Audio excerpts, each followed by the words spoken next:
Heureuse de vous retrouver dans Sans Rendez-vous, votre émission santé. Nous sommes ensemble comme chaque jour jusqu'à 16h. Alors tout de suite, nous accueillons en ligne notre invité pour le dossier du jour. C'est vous, docteur Louis Vera, bonjour. Bonjour Mélanie, bonjour Jimmy. Vous êtes pédopsychiatre à l'hôpital de la Pitié-Salpêtrière à Paris. Vous êtes également l'auteur du livre Tous précoces, tous hyperactifs, vraiment, aux éditions Larousse. Vous étiez venu nous en parler il y a quelques mois. Mais aujourd'hui, avec vous, on va parler de la dyslexie, un trouble de l'apprentissage. D'abord, peut-être est-ce que vous pouvez nous donner une définition ? Parce que finalement, dyslexie, on en entend beaucoup parler. On ne sait pas toujours à quoi ça correspond précisément. Donc, expliquez-nous ce que c'est que ce trouble. Alors, vous l'avez très bien dit, la dyslexie, c'est ce qu'on appelle un trouble des apprentissages. Donc, il est à classer au rayon des 10, DYS, et il est parfois accompagné d'autres troubles des apprentissages. Alors, la dyslexie, ça concerne l'apprentissage de la lecture et de l'écriture. Quand je dis écriture, ce sont des difficultés surtout en orthographe. Et ce qu'on va remarquer, c'est que chez l'enfant qui souffre de dyslexie, il va prendre un retard dans l'apprentissage de la lecture dès les plus jeunes classes.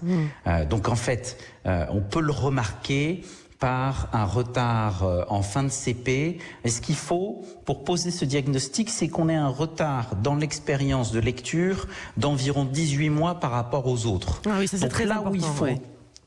Voilà. Là où on peut poser le diagnostic de dyslexie véritablement, c'est en fin de CE1. C'est le repère que je donne aux parents. Si en fin de CE1, votre enfant n'a pas une lecture fluide, c'est-à-dire que il ne va pas pouvoir lire sans s'arrêter pour déchiffrer s'il a une lecture hachée, si sa lecture est lente ou s'il a du mal à comprendre ce qu'il lit, alors à ce moment-là, en fin de CE1, il faut faire un bilan orthophonique pour aller repérer des signes de dyslexie. Jimmy ?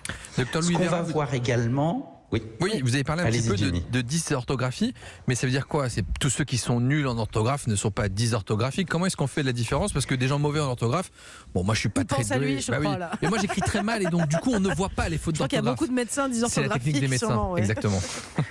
Ça y est, je sens Jimmy inquiet de nouveau à chaque fois qu'on parle de ces difficultés. Alors, effectivement, ce qu'on va voir surtout chez le dyslexique sont des difficultés dans la segmentation des mots. En fait, le découpage des mots est compliqué pour lui. Parfois, les mots vont être tout attachés, parfois, ils vont être mal découpés. On va également pouvoir noter dans une page de dyslexie que des mots peuvent être écrits de plusieurs manières différentes.